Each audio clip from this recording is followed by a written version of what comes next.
Good afternoon, everyone, and thank you for attending the second round table of the webinar series Inside Club Football, organized by Johan Cruyff Institute in partnership with Portas Consulting.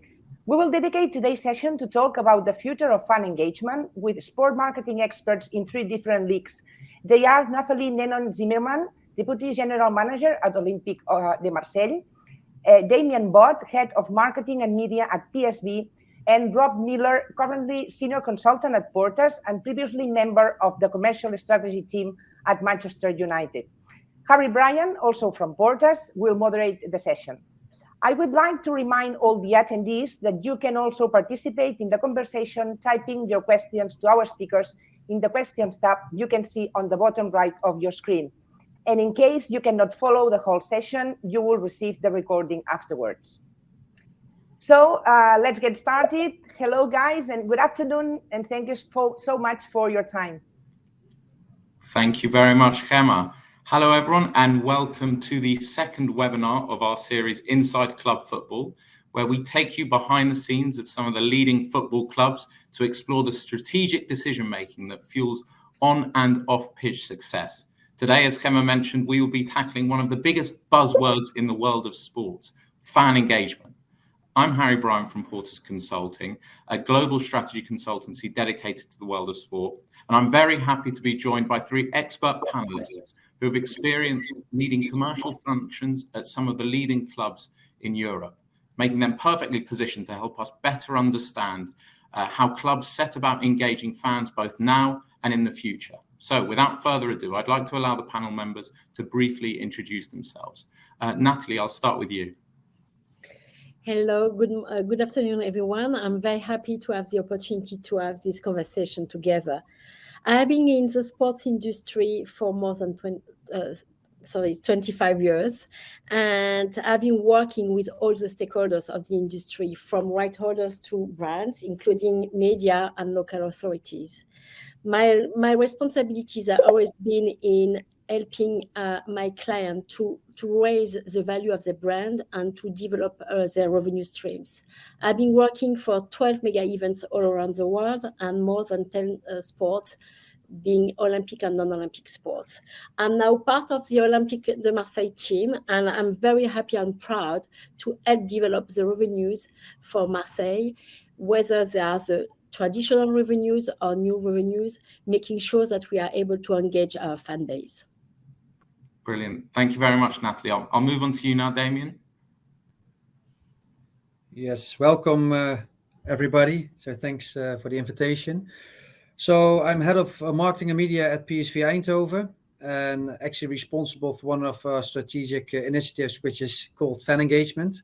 So spot on. Maybe just to give a little bit of a deep dive into the department I'm head of. So esports, for example, is part of it. So esports is also one of the fan engagement topics maybe a lot of clubs are working on, but also our fan clubs, as we call them. So it's for the age from 0 up to 14 years. So we have a membership with our mascot as well, Foxy. So for the younger ages, and yeah, fan engagement in that broader sense. So within the department, we really work on the brand of PSV Eindhoven.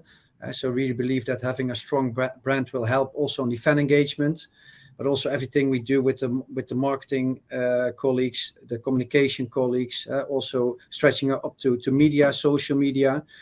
So in that sense, spot on in terms of fan engagement. Brilliant. Thanks, Damian. And I'm sure we'll be touching on a lot of those themes during this hour.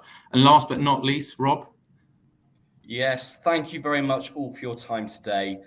This is a really extremely interesting topic, and certainly happy to be here speaking on it. So a bit of background to myself. So I recently joined Portas. So I've been at Portas now for about 5 months. And prior to that, I spent 4.5 years at Manchester United working in the commercial strategy function. So I worked across a number of strategic projects as well as operational projects across a number of Manchester United's commercial functions, including sponsorship, retail, media and venue, and worked on a number of projects in this fan engagement space, including one of the areas that Damian mentioned with regards to esports, but then other things related to e-commerce as well as social content. So thank you very much. Looking forward to discussing today. Brilliant. Great to all have you here. So we're all here because we are fans of the beautiful game, but it's probably quite helpful sometimes to take a step back and think about how many of us there actually are. FIFA estimate that a staggering 3.5 billion people consider themselves football fans, roughly 45% of the global population. Meanwhile, Rob's former employers reported a worldwide fan and follower base of 1.1 billion. But what relevance do these striking numbers really have for clubs? And how on earth can a club form a meaningful relationship with that many individuals, both now and in the future? Nathalie, I'd like to come to you first. Could you help us start by defining what is really meant by the term fan engagement? That's a big question, how we define fan engagement. For me, there are two major elements. The first one is the fans who are attending the games in the stadium. And we usually are forgetting that when we are talking about fan engagement. So what is the relationship we can build together with our fans in stadium? The second element is all our fans who are based all around the world, who are truly fans but can't attend the game, and how we can engage with them in a way that they feel being a participant of the club's life. And based on that, for me, this is a balance we need to find to make sure that we can maximize the fan experience in stadium, but also outside of a stadium through our social media or any platform we are able to develop. Brilliant. It's a really helpful place to start. And Rob, coming to you in terms of, I guess, your view of the world, your view of the term fan engagement from your experience at United. Yeah, well, I mean, I agree with a lot of what Nathalie said. I think it's really around developing those fan interactions, and that is both digitally and also offline as well. And actually, I completely agree with Nathalie's point that sometimes actually we do end up forgetting about the offline elements. So really the fans who are also attending at the games. I think it's interesting to consider that probably going forward, there is probably going to be a blurring of the lines between the digital and the offline elements. And I think what I always come back to is really what's the purpose of why we are trying to engage with fans. And to me, it's really about trying to develop deeper connections and an emotional engagement with those fans. Yeah, that's a really interesting point you touched on. I think sometimes we get lost in the term fan engagement, but really need to think about what the objectives are from that perspective. Damian, what's your take on that in terms of, I guess, at PSV, what do you see as some of the major objectives from your work through fan engagement? Yeah, so I fully agree with Nathalie and Rob, to be honest. But it's true. So it's a means to an end. So that's something that you should consider. So actually, I want to go one step back. So if you just look at how you can approach this, it starts for us with fan acquisition. Actually, so it's also getting people to get fan of your club. So that's a very important objective as well. That's why within our department, as I mentioned, for example, also the kids club, esports are part of it, because really to connect with the younger ages where they still normally have to choose or will choose to become fan of one of the clubs. Because we all know when a fan have chosen a specific club, the chance that they will change club is not that big. So for us, is also working on fan acquisition is one. And then, of course, when they become fan, it's really about fan engagement.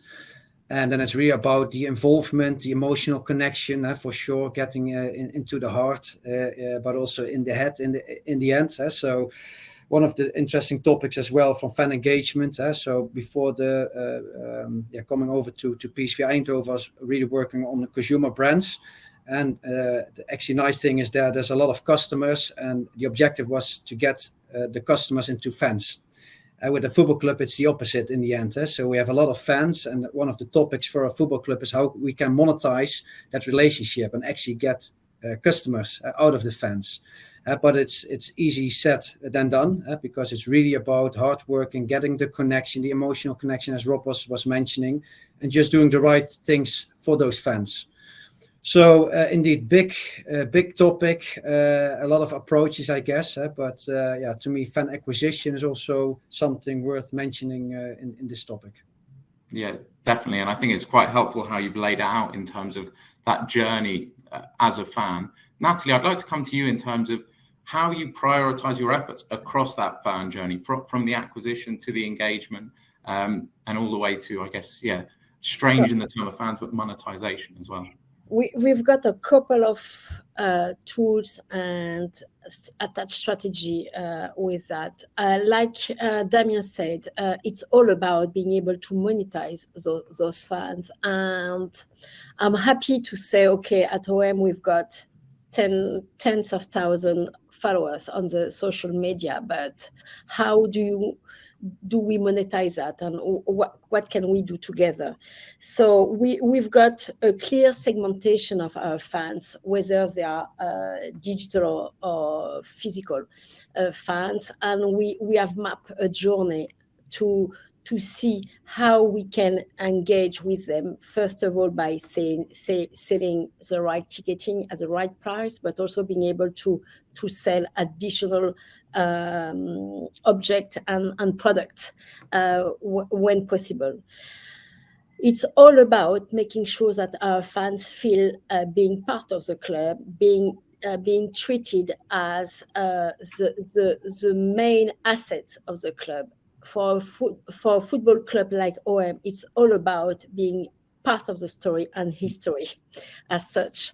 And we need to make sure that our fans feels they've got the right advantage at the right time. So we've got strategy to give them the opportunity to buy with priority some tickets which are difficult to get also some content, whether they are on whether on our platform or the other platform we are producing, for which we are producing. So it's all about for us to create some kind of partnership with our fans to enable them to feel like real supporters, more than fan, in fact, being the one who are making the club bigger and getting the best offer at the right time. Definitely. And I think that point you made around the segmentation, but also the products is really interesting. I'd like to understand a bit more, and I guess maybe get into it, how you match the right products to your different segments. So from my perspective as a season ticket holder at Spurs, I engage in my club by going to games, but I feel there are so many different ways my club could connect with me outside of game day. So it'd be really helpful to maybe even deep dive into one of those segments that you alluded to. So first of all, we have mapped all the touch points we've got with our fans. The second element is we worked on the persona and to understand what is the profile of our fans. So and we try to understand what are the occasions they are consuming the brand as such. So we've got the super fans who are season ticket holder but are ready to buy anything we are offering, whether it's a new jersey, and not only the home jersey, but being able to buy all the collection. We've got the family fans who are coming with their family, who wants to get an experience which is quite different from the super fan. They want to have a different experience. They need to feel part of something which is adapted to the kids, for example. For those people, we've got special ticketing offers, but we've got also special dedicated content, and we've got specific licensed product we are able to push to them. So those personas, for example, are just an illustration about what we can do. It's all about being able to understand what are their trigger to really being in contact with the club and to consume as much as they want. In fact, being able to push the right offer at the right time. Do you mind if I just jump in quickly, Harry, on this? Yeah, sure. Yeah, so it's very similar to at Man United. I mean, Nathalie, as we've discussed previously, with regards to the 1.1 billion figure at Man United. Obviously, that's a huge amount of fans and followers globally, and obviously our previous experience, mine at Man United and kind of yours at Kantar, overlapped on this. Similar to what you did, what you're doing at OM, yeah. At Man United, we broke it down, the fan base, into specific behavioural cohorts, and as part of that, what we try to do is identify, well, really, what are those priority cohorts? Because that 1.1 billion, it's too much really to target all of those fans. So it's really about prioritizing those fan bases based on those cohort groups. I think what would be interesting is hearing your perspectives, and Damian, I'd be really interested to hear your perspective on this as well, is in terms of, well, how do you actually prioritize what are the specific cohorts that you will really kind of target and look to for these kind of tailor these kind of experiences. I mean, at Man United, we often look to, well, what's the long-term value of that customer, and also what is the influence of that cohort group on other cohort groups. But yeah, I think it'd be really interesting to hear from your perspectives, Damian, maybe first of all, and then Nathalie as well, just on this prioritization element. Yep. So maybe Rob. Yeah, so Rob, thanks. So maybe just to have a better understanding on the cohort group, what you actually mean with it. So just on that, I mean, it was similar to what Nathalie mentioned. So it's breaking down. Harry, I'm not sure if Rob is back on screen. Just to yes, thanks. Sorry, there we go. So yeah, so it's really around breaking down the fan base into different behavioural cohorts. So for instance, it would be looking at your super fans, for instance, or your loyal fans versus going more to perhaps casual fans as well. And you can also interestingly map those against also territories, markets, and different types of consumption habits as well. Okay. Okay, clear. Yeah, so we look at similar ways to actually segment and even try to personalize the relationship with the fans, and also just looking at the data. But for example, last time visit, last time purchase, those kind of behaviors is something that we look into. But also, for example, what's the effect if somebody was in the past a member of the kids club, for example, now grown up. So we have some nice data from history data. We can actually see that they bring in more value to the club than non-members, for example, which maybe makes sense in a way, but actually could also be the case that, okay, being part of this membership, it really connects, it makes a more emotional connection with the club, and then the outcome is that they spend more over time and from a longer period of time. So the lifetime value as one of the metrics, for example, that clubs are using as well. So that's really something that we deep dive into, and actually also trying to personalize in that sense. So, for example, with technology that we use based on social behavior, website behavior, etc., to really learn from the behavior. So what we saw in terms of website visit, but also this link to, for example, last time physical visits to a game, for example, and then have specific communication on this and try to see what that brings in terms of engagement, etc., and conversion. So we really try so also to help, let the technology which is out there today help us, and not only to indeed segmentate the database, but also even personalize, because that's what we believe in. And also, Rob, what you mentioned, because of course your numbers are from Manchester United are much bigger than maybe for PSV Eindhoven, but even also for us on our side, it's too much indeed, and then it's really helpful to have the technology help you out. But of course, you need to have a clear plan up front to really let the technology work for you. But yes, our approach is for sure to segmentate, to really understand and learn from what data tells us, and then try to do the right thing with this data. Brilliant. And Nathalie, coming to you, we've had a sort of question linked to this segmentation piece from the audience. From your experience, how granular and specific do the personas of the segments need to be for them to be really informative and useful for a club?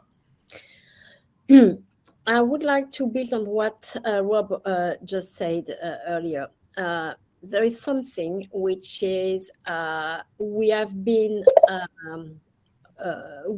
pulled by very high numbers and provided by survey companies. I used to be the CEO of Kantar Sport in the past. So I'm quite cautious with high numbers, which are really interesting, just to be seen as a currency and to being able to compare a club with another. But my take is our responsibility is really about making sure that we can monetize those fan base. And like Rob said, just impossible to monetize 1 billion or more fans all across the world. So for me, it's really about making sure that we've got actionable segmentation we work on. So like Damian, we've got a strategy which is about creating personas around behaviors, and we've got membership offers which are available for digital and physical fans, helping them to get advantage to connect with the clubs. The big difficulties we've got for the time being is having millions of fans all across the social platform or all around the clubs, the world, can really disfocus our marketing strategy, and we need to be very focused. My responsibility at OM is really to push to maximum the revenue streams. So I'm really focusing on people coming to the stadium. We've got circa 60,000 people in each game in the stadium, which is like the size of a small or medium-sized city in France, which is a lot. And on top of that, we've got lots of fans who want to consume and to be part of the fan experience. Those fans, we are really trying to target them based on their behaviors, whether they have been buying some tickets at some point, whether they have been purchasing souvenirs and collectibles on our e-shops, or who have been consuming specific content through our dedicated platform. So, and those people are retargeted based on the type of the connections they've got with us. Yeah, that's really interesting, Nathalie. What would be, I think, really interesting to hear from both yourself and Damian is obviously, Nathalie, you mentioned with regards to the metric with regards to offline engagement, which is obviously you can easily measure through stadium attendances, for instance. You also mentioned a little bit of hesitancy with regards to some of the big social media numbers. So I'd be really interested to hear from your perspective, from a digital channels perspective, is there a particular metric that you're really focused on in terms of measuring fan engagement and really focused on perhaps driving? And maybe I can just give a little bit of an example at Man United is obviously the social media numbers and stuff like that. They were obviously important, but actually more importantly was probably the first party or the owned and operated channels for Man United. So those being the CRM channels, and in particular also the active users via the website and app. So that was something that Man United in particular were focusing on. But I think it'd be really interesting to hear from your perspective as well in terms of that digital engagement. What are some of the real metrics that you're focused on in terms of both measuring but also trying to drive as well? So I've got basically two major metrics. The first one, with regards on our social media platform, is the engagement rate. I believe that what is valuable for the club and therefore for our sponsors is related to the engagement rates. So how much our support fans are really reacting to what we are posting. And for me, it's more important than the number of supposed followers we've got. And this is really driving our editorial strategy. And this is also driving our sponsorship strategy and activation. The second element is much more on the commercial side. My main matrix is my conversion rate. So what is the percentage of people, unique visitors, who are buying something in my e-shops, whether it's ticketing or souvenirs? And those metrics are, for me, the most important, because it helps me driving my business on a short-term but also long-term basis. No, really interesting that. Damian, from your perspective as well, I think it'd be interesting to hear what some of these digital metrics that you're most focused on. Yes. So let me wait to be back on the screen. Yes, perfect. So a very interesting discussion, to be honest. So actually what we do at the club, we work with a kind of reverse pyramid, so to say. So that's why I first was mentioning actually the fan acquisition. So on top of it's actually the non-fans and followers, as we call them. We try to convert them in any ways. So to get a connection with them, at least to get to know them. And the way to get to know them, of course, is to use platforms, digital platforms, for example, so we can start kind of collecting the data and actually understand who everybody is. And of course, the social media is a very important platform to get the connection. But as a next step, indeed, it's really to us to get them in our database, so to say. So that's then you have a more direct connection with them, because with social media still is like a third-party platform in that sense. And also, Nathalie, as you mentioned, so the engagement rate, it's something actually that we are discussing internally as well, because it is important, yes, but it's quite hard also to get really good numbers on, because, for example, if you play an opponent and you post something, there can be a lot of engagement within, for example, that specific social post, which can be that a lot of fans from the opponent are interacting with us. So in that sense, that, for example, that's not always of value, for example, for one of our partners or sponsors. So really and we as a club, and you, of course, as well, are posting a lot, for example. So it's just quite tricky to get a real good number on the engagement score, to be honest. So it's one metric to keep an eye on. But indeed, Nathalie, as you mentioned, it's really also about conversion. So down into the funnel, so to say, it's important for us to get a grip on those numbers as well. So your own channels, your own app, your website, etc., also have the data and the numbers on that one. And then, of course, also on those platforms to have the conversion towards your merchandise shop, to your ticketing shop, etc. So that's one thing, maybe in terms of monetization. Maybe that's as I would like to split it up. It's like a direct way of monetization and an indirect way of monetization. So direct way, I mean that the fans will indeed buy something directly themselves, like tickets, merchandise, etc. And of course, the indirect, it's more about from a partnership point of view, because then they really like to have the big numbers. Of course, it's not only about the amount of followers, because to be honest, it's quite easy. You can just buy those followers. So fake followers, for example, also a topic in regarding social media, but it's really then, the quality of those followers. So you have a following base, what's the quality? And of course, engagement can then be one of the indicators, but it's really about also the objective that a partner has with that base. And then it's really to see, if you have like a consumer electronics partnership, they have a specific buyer group that they want to focus on. And it's really about how many of those potential customers do you have in your base, and you can become of value for that partner. So really think about direct and indirect monetization that can help as well, and then really focus, of course, direct for us as a club in a way, and the indirect more from the partnerships that you have, and how can you create specific strategies to really work on those target audience for them? So that's, to me also interesting.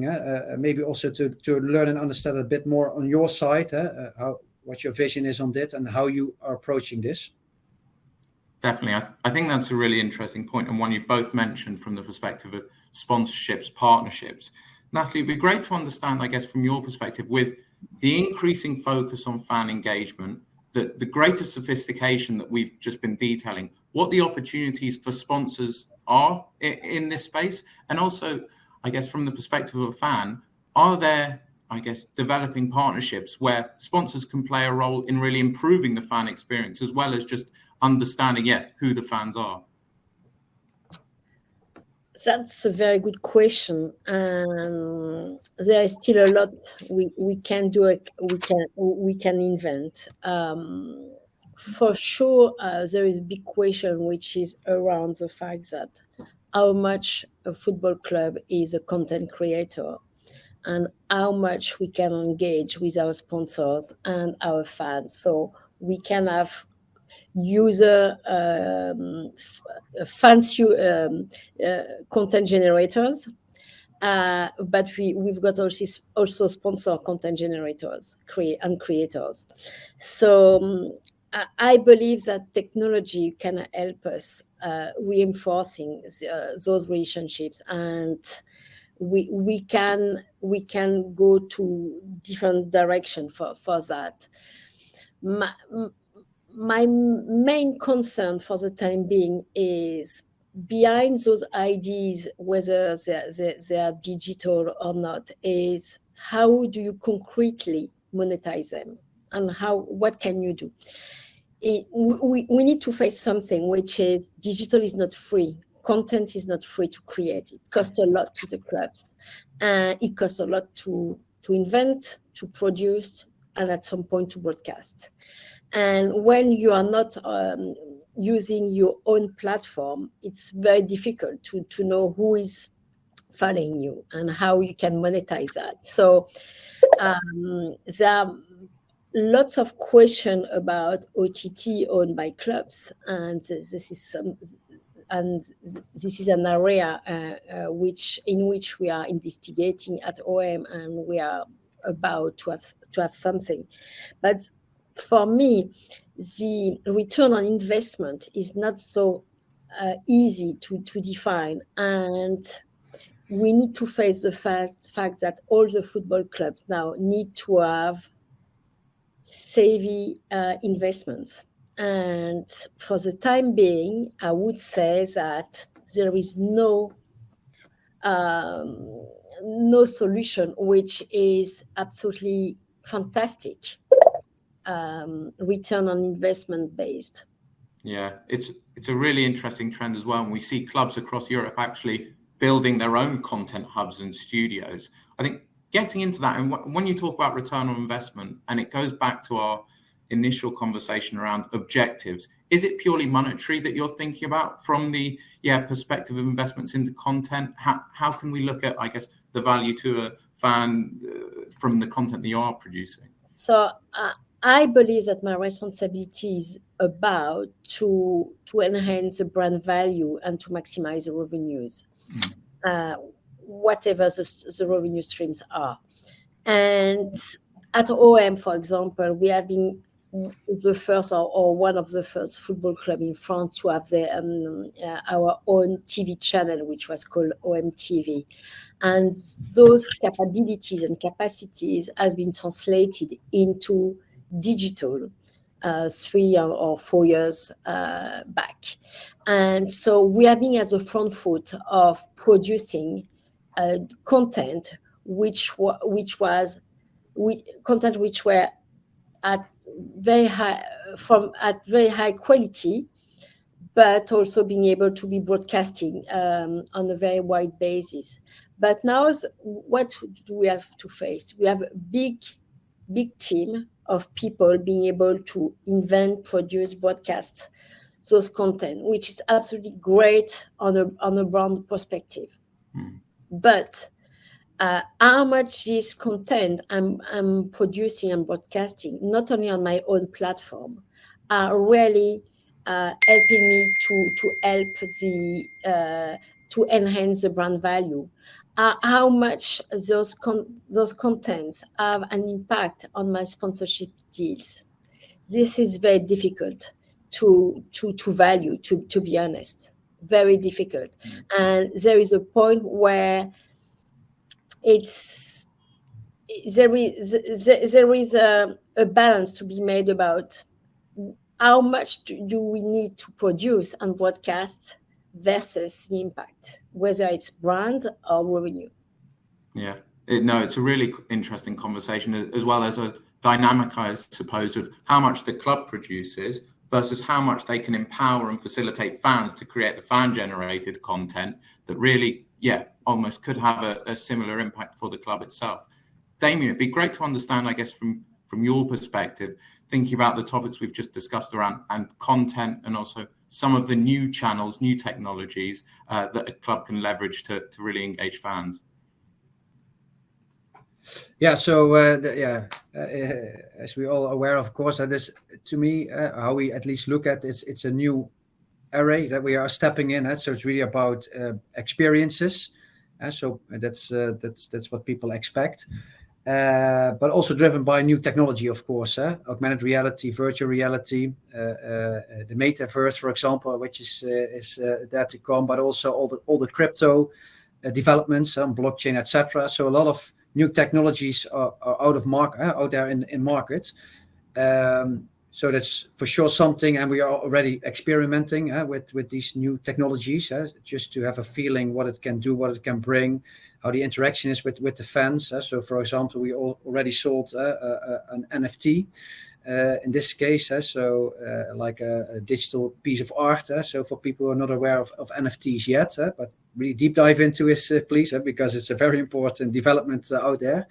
But just to have an understanding, and also what we see, of course, that these new technologies is really something, at least from the start, for the new generations, which are kind of already used with these new technologies, of course, brought up by digital themselves. Just looking at my private situation, I have 2 children, so it's a total different way of consuming content, brands, etc. Also communicating among each other, etc., which is really something for us, and I guess every football club to really look into. So be aware of what's happening out there, but also be open for it. So don't see it as an enemy, so to say, but really try to embrace it. At least if you would ask me, to have an understanding what it is about, and then see how you can leverage on this as a football club. So just maybe 3 years ago, when I was entering PSV Eindhoven, I become responsible for esports, for example. So maybe it's a little bit more common nowadays, but still also with our partners, for example, which were, to be honest, many people 40 plus of age, for example, which didn't have a feeling with esports. It's not a sport, for example. How can we use it? Why is it of any interest, for example? Just talk to your children. That's something that I then said to them. For sure, they will be playing video games. So what I really understand then in terms of new technologies, new ways, there's a real gap still in acceptation and understanding what it is about and what it can bring. So I guess for all of us, it's the first step to really open your mind and at least deep dive into it, and then based on that, again, as a means to an end, think how can we use it? Should we use it? And so yes, why? And then best think of how to use it. So that's, I guess, very important for all of us to do. Harry, do you mind if I just jump in here just on this? Because I think I'm quite bullish, actually, with regards to a number of these like blockchain related technologies, whether that be, NFTs, fan tokens, and the metaverse. I think, we've seen, some of the eye-watering stats about how clubs well, not just clubs, but leagues and also athletes themselves are able to monetize those. So, I mean, some of the things that I've seen recently. So, with regards to the NBA Top Shot, which if anyone isn't aware of, that's an NFTs which the NBA have been doing. I mean, the sales of those have been around $900 million, I think, since their inception. And you've got Cristiano Ronaldo and his NFT on the I think So Rare, selling for around £400,000. So these are significant numbers, and I think there's a number of benefits and I think opportunities for clubs within this space. I think first of all, it gives clubs new digital assets by which they can monetize and directly monetize those fan bases. So I think that's a great thing. I think secondly, with it enables clubs also to tailor experiences and immersive experiences for fan bases as well. And in addition to that, it enables, certain use cases such as securing ticketing and things like that. So I think there are lots of opportunities, within this space. I think whilst talking about the opportunities, I think there are also some challenges as well that I think we certainly need to be aware of within this space. And certainly from my perspective, and when I was at Man United, the phrase that we used was Man United was never the first of the party, but always the best dressed. And I think what that really means is it's around a club philosophy around not looking to try and make a short-term quick, bit of money from the fans. It's more than that. You've got to think longer term about this. And I think going back to Nathalie's point with regards to the investment side of things, at the moment, clubs, I don't think are necessarily that mature in their capabilities within this space to directly monetize fans. So it does become a real thing with regards to investment is required within this space. I'd really like to hear Nathalie's perspective on perhaps some of these technologies and maybe just going back to a little bit of the fan base that we've discussed previously. Obviously, these technologies are for Gen Z, fan bases. They're digital natives. This is second nature to them. But I think it'd be really interesting to hear the approaches, at both kind of Marseille and also at PSV with regards to this Gen Z audience as well. Absolutely, Rob. And this is something I wanted to point out. There is a big element in the equation, which is about the Gen Z. All clubs have to really shape the future of their young fans. And so what is the future of the fan engagement is being able to attract the youth, being fan of the clubs. Many surveys have proven that there is an aging of the on the fan component in the football clubs. And we all can see that TV viewers are getting older and older. Spectators in the stadium are getting older and older. And less youth are playing football on the pitch. This is fact. This is reality. And this is a real threat for the future of football. So this means that we really need to tackle this element, and we need to make sure that we are able to connect with those youth. From what I understood from the different surveys I've been involved in is that there are three elements. The first one is making sure that the youth are practicing football. Because without practicing football, back to the second element, they are not viewing on TV on their device. We know that now the youth are not watching games on TV, but on their personal devices. But we need to make sure that they will follow the games on their devices. Third element is how making sure that those youths are happy to come to the stadium. And they will come to the stadium because they have been invited by their parents when they were even younger. And they had great experience as a teen. And they will be happy being young adults to join the crew, being fans and being able to pay their ticket by themselves. So how can we do that in a period of time where the length of viewing is really diminishing? We have youth are multi-devices, are able to watch a game, but at the same time, they are playing with another devices, and they are betting on other devices, and they are chatting on another app with their friends. So how can we get their attention and making sure that football is really the hype for them? So for me, again, it's a mix of digital and physical strategy, and I would like to insist on the physical element. If we don't take responsibility at club level to make sure that the youth will be playing football over the next 10 years, we'll have an issue. It's not only a federation thing; it's also at local level. And this is part of a strategy we have developed at OM over the last years to build strong relationships with local clubs to really help youth to play football, whether they are a girl or boy.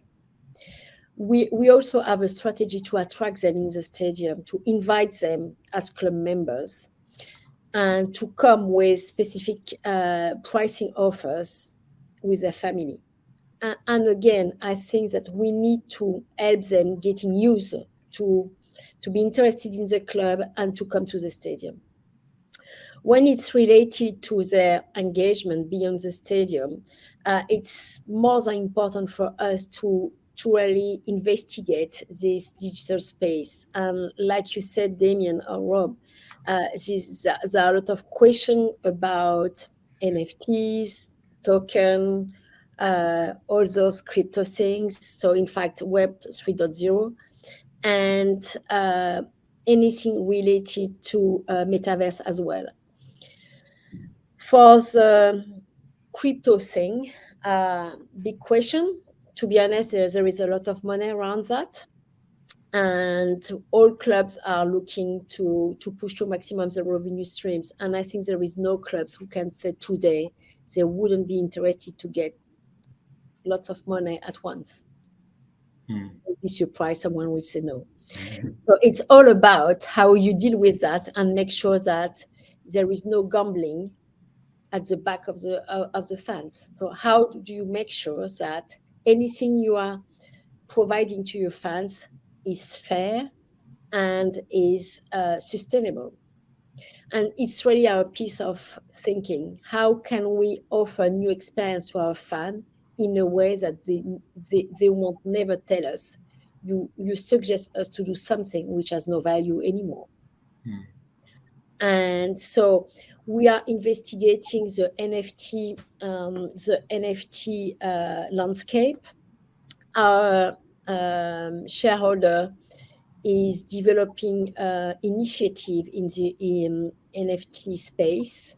So there are some tests we are planning to do related to some souvenirs from the game, and we are investigating around the ticketing space as well.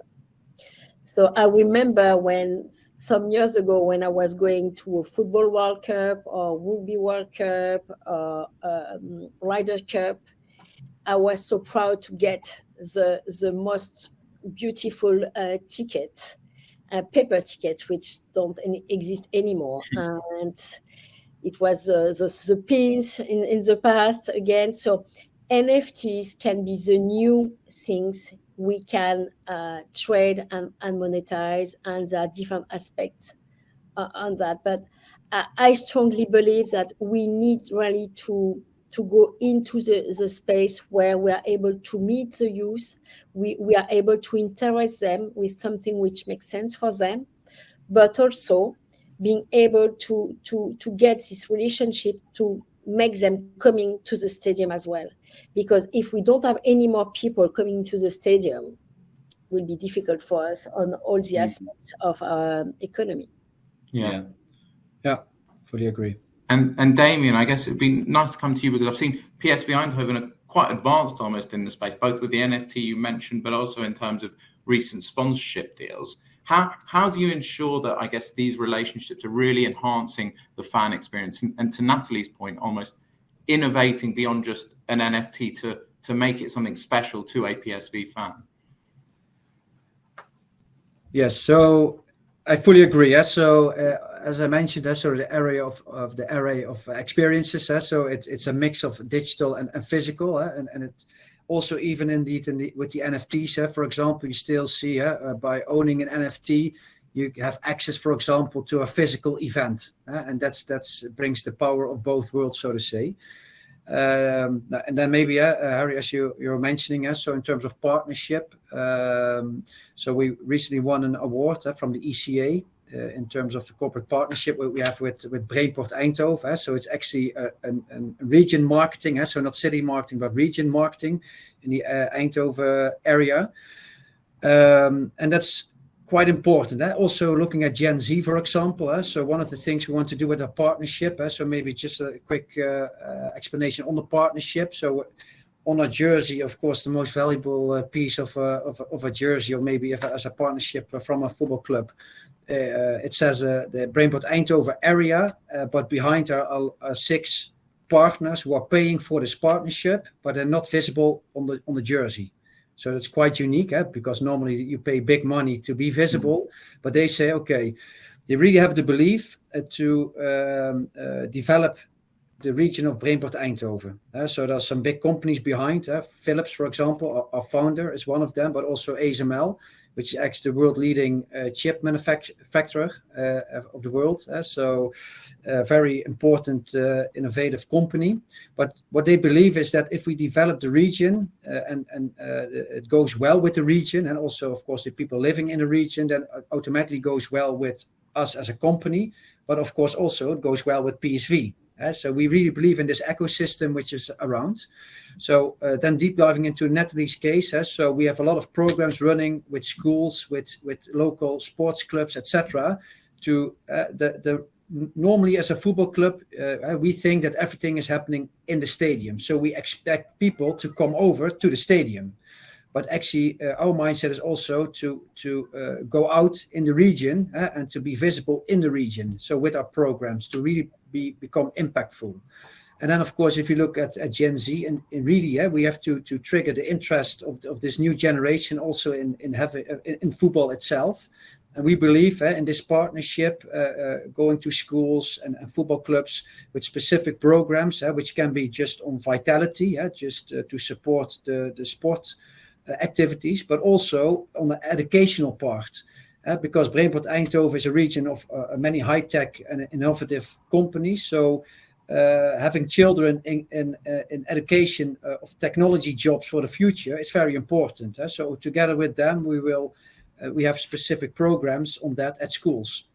But also helps us as a football club to become visible. So we bring the mascot, we have specific programs where they can think of PSV Football Club in the future, driven by technology. So we actually ask Gen Z, okay, with everything that you are used to, with your mobile device, etc., what do you think that the future of a football club will look like? And which also helps us, like in terms of like a market research, to get these insights. So it's like a program which is really profiting on many sides. And that's also what we believe in. So really, from the physical point of view, to have that interaction as well. So that maybe is Harry, also a little bit more background in terms of the partnership that we have and how we are leveraging on that.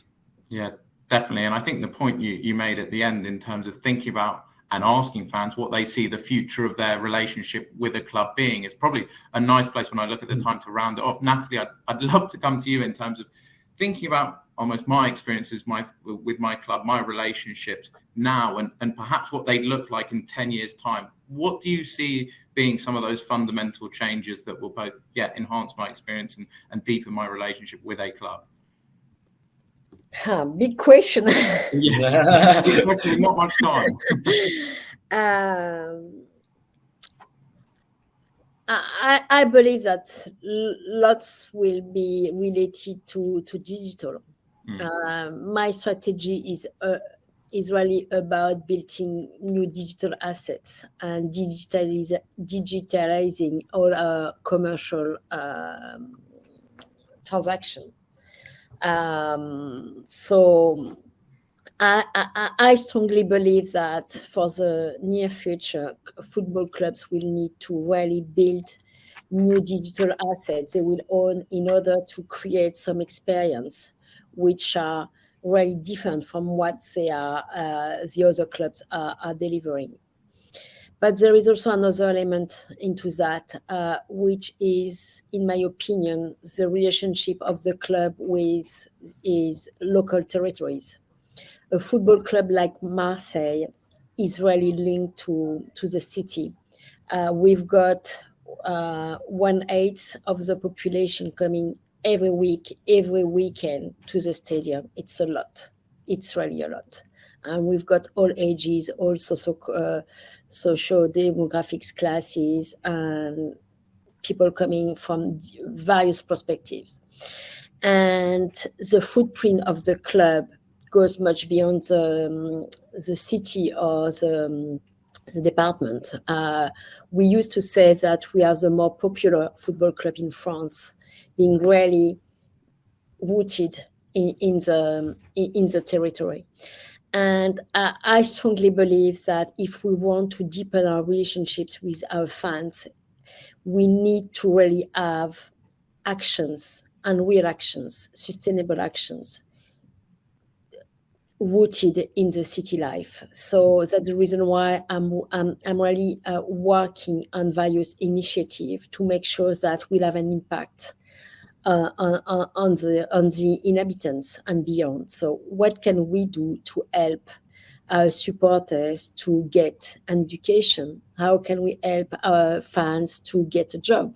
How can we help our fans to understand what's going on around the football club? So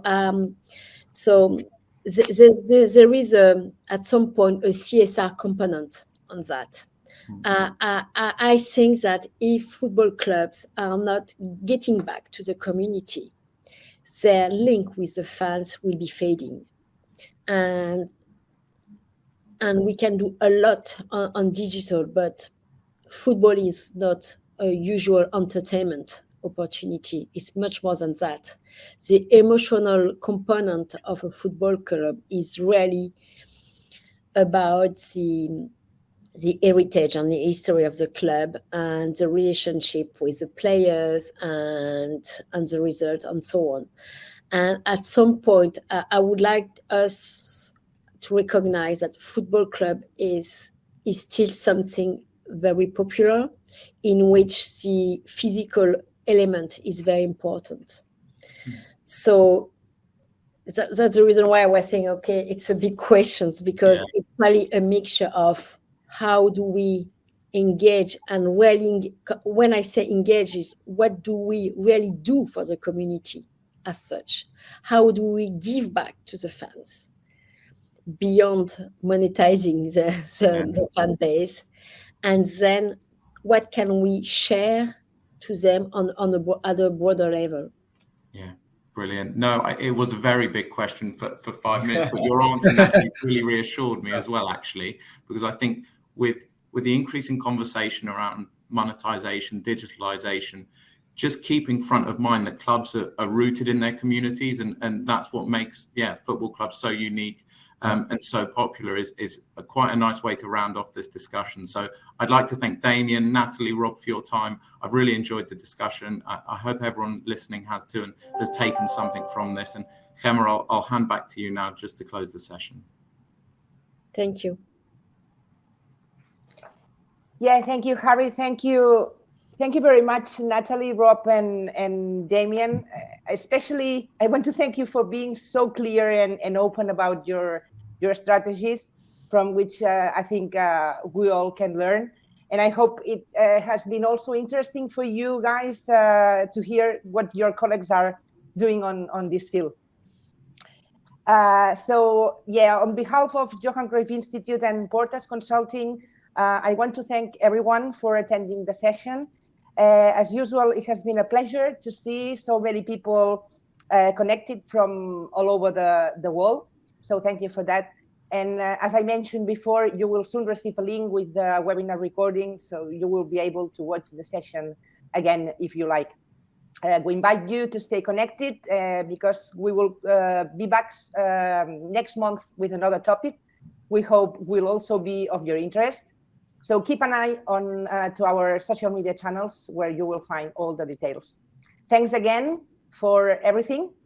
The best luck for the rest of the season to you all. And thank you and hope to see you soon. Bye. Thank you very much. Thank you. Bye.